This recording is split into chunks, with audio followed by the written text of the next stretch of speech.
السلام علیکم ورحمۃ اللہ وبرکاتہ۔ اعوذ باللہ من الشیطان الرجیم، بسم اللہ الرحمن الرحیم۔ ان الذین، بے شک وہ لوگ، یکتمون، جو چھپاتے ہیں، ما انزلنا، جو ہم نے اتارا، من البینات، روشن دلیلیں، والہدا، اور ہدایت سے، من بعدی، اس کے بعد، ما بیناہ، کہ ہم نے کھول کر بیان کر دیا، للناس، لوگوں کے لیے، فی الکتابی، اپنی کتاب میں، اولئک کا، یہی وہ لوگ ہیں، یلعنہم اللہ، لعنت کرتا ہے ان پر اللہ تعالیٰ، وَيَلْعَنُهُمُ اللَّاعِنُونَ، اور لعنت کرتے ہیں لعنت کرنے والے۔ اس آیت میں اللہ پاک نے بنی اسرائیل کے ان علماء کی بات کی ہے، علماء سوء، برے علماء کا ذکر کیا ہے، جو دنیاوی فائدے کے لیے نبی کریم صلی اللہ علیہ وسلم کے کمالات کو چھپاتے، اللہ کی حکمتوں کو توڑ مروڑ دیا کرتے، اور سارے ہی مطلب بنی اسرائیل کے جو عالم تھے وہ نبی کریم صلی اللہ علیہ وسلم کے کمالات کے اظہار میں یا آپ کی خوبیوں کے اظہار میں کنجوسی سے کام لیتے اور کوشش کرتے کہ وہ نبی کریم صلی اللہ علیہ وسلم کی شان نہ ہی بیان کریں۔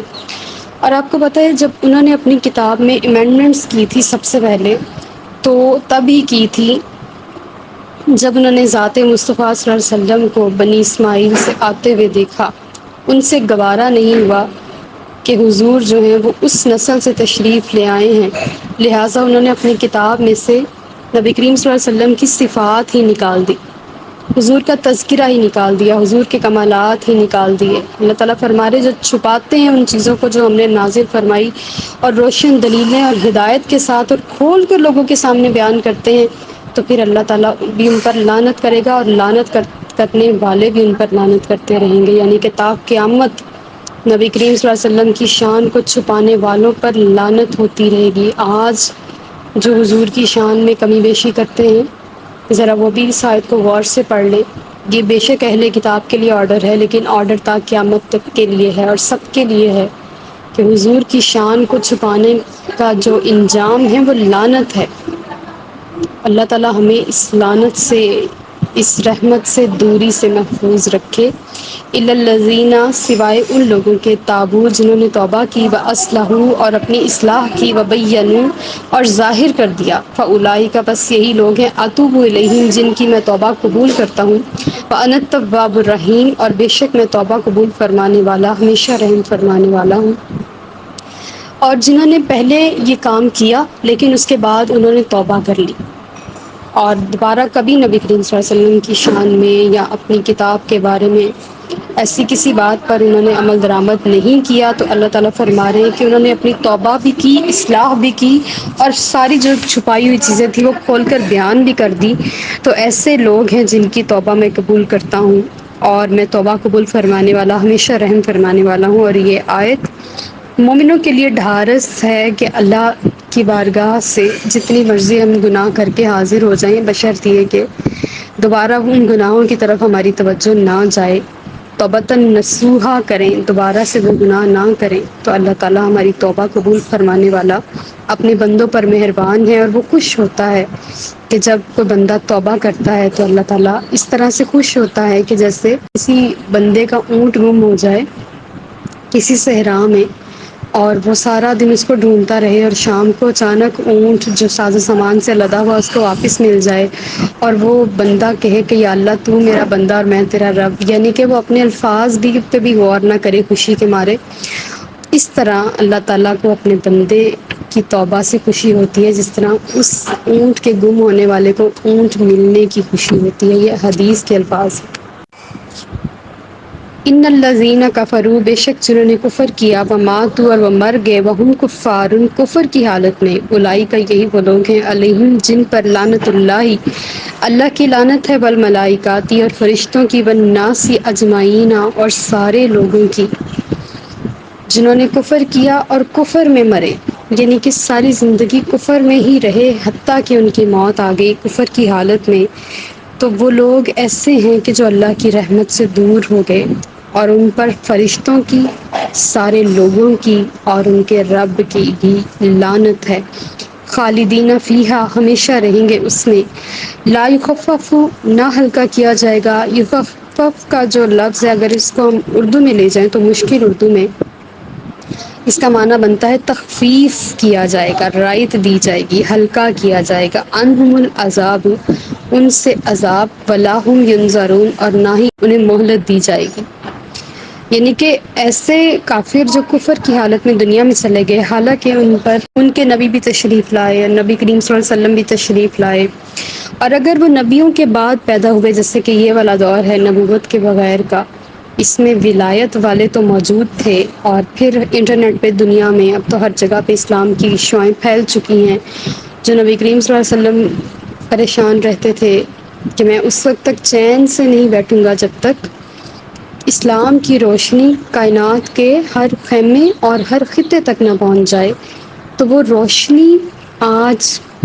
پوری دنیا میں پھیل چکی ہے، ہر خیمے، ہر خطے تک، ہر کونے تک پھیل چکی ہے، خشکی کے ہر ذرے تک، جہاں تک انسان آباد ہیں وہاں تک اسلام کی روشنی انٹرنیٹ کے ذریعے پھیل چکی ہے۔ اسلام پھیل چکا ہے، لیکن اگر کوئی پھر بھی نہیں مانتا تو اللہ تعالیٰ فرما رہے ہیں وہ کفر کی حالت میں مرا تو ان سے نہ تو عذاب ہلکا کیا جائے گا اور نہ انہیں مہلت دی جائے گی کہ وہ اسلام قبول کر لیں۔ وَإِلَٰهُكُمْ، اور تمہارا خدا، الہ واحد، ایک ہی خدا ہے، لا الہ الا ہو، اس کے سوا کوئی عبادت کے لائق نہیں، الرحمن الرحیم، ہمیشہ رحم فرمانے والا، بہت مہربان ہے۔ اللہ ایک ہے، یہ آیت توحید ہے،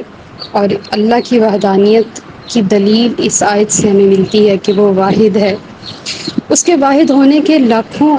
دلائل ہیں۔ ایک بار امام غزالی رحمۃ اللہ علیہ، آپ کا آخری وقت تھا تو شیطان آ گیا اور اس نے کہا غزالی اللہ کے ایک ہونے کی دلیل دو، تو آپ نے اللہ کے واحد ہونے کی دلائل دینے شروع کیے، یہاں تک کہ 99 دلائل آپ نے دے دیے کہ اللہ ایک ہے، اور شیطان جو تھا وہ پھر اس کو رد کر دیتا تھا، یعنی کہ ایک ایک کر کے اس نے سارے دلائل رد کیے اور اس کا الٹرنیٹو پیش کیا کہ دیکھو ایسا بھی ہو سکتا تھا، کوئی اور دلیل دو، کوئی اور دلیل دو۔ آپ نے 99 دلائل دیے کہ اللہ ایک ہے، تو وہاں امام غزالی رحمۃ اللہ علیہ کے مرشد پاک آ گئے۔ مرشد ہونا کتنا ضروری ہے، تو انہوں نے کہا کہ اے غزالی کہہ دے کہ میں اللہ کو بغیر دلیل کے ایک مانتا ہوں، تو آپ نے اتنا ہی کہا کہ میں اللہ کو بغیر دلیل کے ایک مانتا ہوں، تو آپ کا وصال ہو گیا تھا۔ یعنی کہ اللہ کی وحدانیت کے دلائل جو مانگے سمجھ لیں کہ وہ مارا گیا ہے، وہ پھنس گیا ہے، تو ہم اللہ کو بغیر دلیل کے ایک مانتے ہیں۔ اگر وہ دو ہوتے تو ہماری زندگیوں کا جو نظام ہوتا وہ اتنا زیادہ بگڑ چکا ہوتا کہ ہمیں سمجھ نہیں آتی کہ کس خدا کی بات کریں، کس خدا کی پوجا کریں، کس خدا کی عبادت کریں، کس کو اپنا خدا مانیں۔ اگر دو خدا ہوتے تو جس طرح ایک ملازم کے دو بادشاہ ہوں تو اس ملازم کی کیا حیثیت رہ جاتی ہے، وہ تو ذہنی مریض ہو جاتا ہے کہ ایک بادشاہ کوئی اور آرڈر دیتا اور دوسرا بادشاہ اس کے بالکل مخالف آرڈر دے دیتا، تو اس ملازم کا کیا بنتا، ایون کہ اسے موت آ جاتی، ایک نہ ایک اسے مار دیتا۔ تو الحمدللہ الکریم کہ ہمارا خدا ایک ہے، واحد ہے، اور ہمیں اس کے علاوہ کسی کی طرف نہیں رجوع کرنا ہوتا، اور ہمیں اس کے علاوہ کسی کے سامنے نہیں جھکنا ہوتا، ہمیں اس کے علاوہ کسی کو نہیں منانا ہوتا، ہمیں صرف ایک خدا، خدائے واحد ہی کی عبادت کرنی ہے، جو رحمان بھی ہے، جو رحیم بھی ہے، جو بڑا پیار کرتا ہے اپنے بندوں سے، اپنے بندوں کی ڈھارس ہے، اپنے بندوں پر مہربان ہے، اور 70 ماؤں کے جتنا پیار کرتا ہے، اور اپنے بندوں کو کبھی کسی معاملے میں تنہا نہیں چھوڑتا، اور ان کی ہر مقام پہ حفاظت فرماتا ہے۔ وہ خدا ہے جو تمہارا بھی خدا ہے، جو ہمارا بھی خدا ہے، وہ ایک ہے اور وہ واحد ہے، اور اس کے ایک ہونے میں ہم سب کے لیے بہت ساری حکمتیں ہیں، رحمتیں ہیں، نوازشیں ہیں کہ ہمیں کانسیپٹ بنانا، اپنے رب کو منانا، اپنے رب کی عبادت کا تصور کرنا آسان ہے کہ وہ ایک ہے۔ اگر وہ دو چار ہوتے تو ہماری توجہ بھی ڈائیورٹ ہوتی، اور ہمیں کبھی ایک کو منانے اور کبھی دوسرے کو منانے میں ہی ہم ہانپ جاتے اور کوئی بھی نہ مانتا۔ وہ ایک ہے اس لیے اس کو منانا آسان ہے، اور دعا ہے کہ اللہ تعالی ہم سے راضی ہو جائے۔ ان فی خلق السماواتی، ان بے شک فی خلق کی پیدائش میں، السماواتی والارض آسمان اور زمین کی پیدائش میں، واختلاف اللیلی اور اختلاف میں، رات والنہاری اور دن کے اختلاف میں، والفلکی اور کشتی میں، التی تجری جو کہ چلتی ہے، فی البحری سمندر میں، بما ینفع الناس جو نفع دیتی ہے لوگوں کو، وما انزل اللہ اور جو اتارا اللہ نے، من السماء آسمان سے، من ماء پانی، فاحیا پس زندہ کیا بھی اس سے، الارض زمین کو، بعد موتها اس کے مردہ ہو جانے کے بعد، وبثا اور پھیلا دیے، فیہا اس میں، من کل دابۃ ہر قسم کے جانور، وتصریف الریاح اور ہواؤں کے بدلتے رہنے میں، بس صحابی اور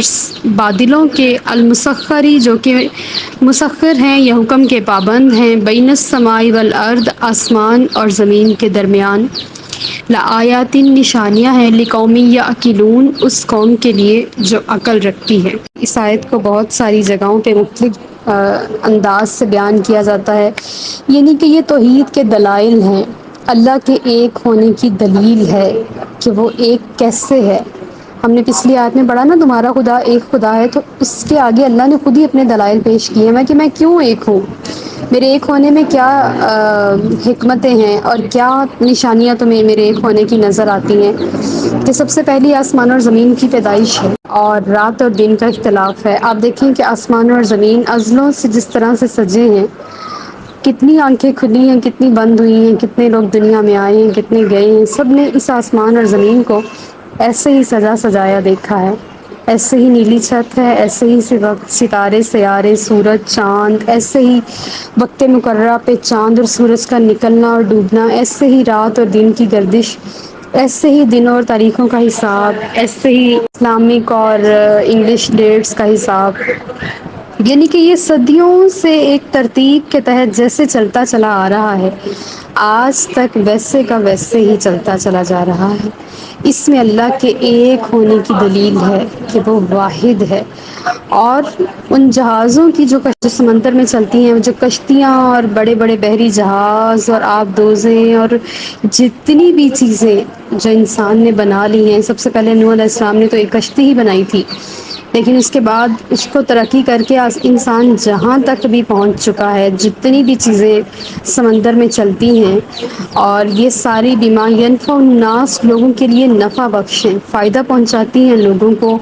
کیونکہ انسان سمندر سے ایک جگہ سے دوسری جگہ چلا جاتا ہے، پھر یہاں سے اللہ پاک نے بہت ساروں کا روزگار جو مچھلیوں کی صورت میں رکھا ہے، اور بہت ساروں کا روزگار دوسرے ملک میں رکھا ہے، جہاں سے بروز جاتے اور آتے ہیں، کوئی ملاح ہیں، کوئی کیپٹن ہیں جو جہاز چلاتے ہیں اور اپنی رزق روزی کماتے ہیں اور ایک ملک سے دوسرے ملک پھرتے ہیں۔ تو یہ سارا اللہ پاک نے منافع کے لیے رکھا ہے، لوگوں کے فائدے کے لیے رکھا ہے، یہ سب کچھ یہ اس کے واحد ہونے کی دلیل ہے۔ اور اس نے آسمان سے پانی اتارا۔ آپ کو پتہ ہے زمین پہلے خشک تھی، کچھ بھی نہیں تھا، بنجر تھی، اللہ نے آسمان سے پانی اتار کے اس کو آباد کیا، اس کو سرسبز کیا، اور پھر زمین کو حکم دیا کہ پانی کو جذب کرے، اور زمین نے اپنی ٹیبلیں جو ہیں وہ پانی کے ساتھ بھر لی، اور آج جتنا بھی پانی ہم زمین سے لیتے ہیں وہ انہی ٹیبل کا پانی ہے جو اللہ نے آسمان سے اتارا ہوا ہے۔ اور پھر اس سے مردہ زمین کو زندہ کیا، یعنی کہ بنجر زمین تھی، اللہ نے پانی کے ساتھ اس کو سجایا، اس کو سرسبز کیا، اس میں درخت، پودے، پیڑ، فصلیں اور جتنی بھی چیزیں ہیں نباتات میں ہمارے لیے اگائیں، اور اس میں ہر قسم کے جانور پھیلا دیے۔ ہمارے کھانے کے جانور الگ ہیں، ہماری حفاظت کے جانور الگ ہیں، ہمارے بار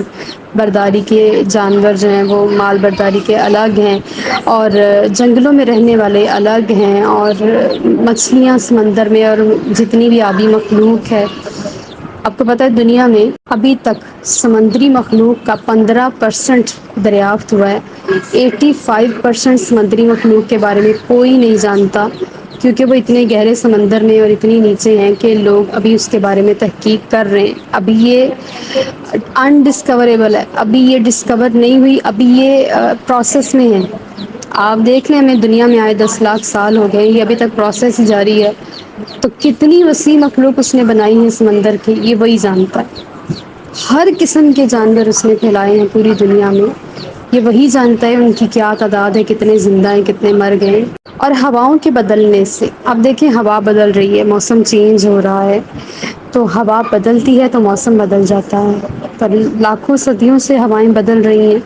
اور پاکستان کو اللہ پاک نے 4 موسموں سے نوازا ہے، اور اس میں ہر موسم جو ہے وہ اپنی ایک الگ بہار رکھتا ہے، ایک الگ شان رکھتا ہے۔ ہر موسم گج وج کے برستا ہے،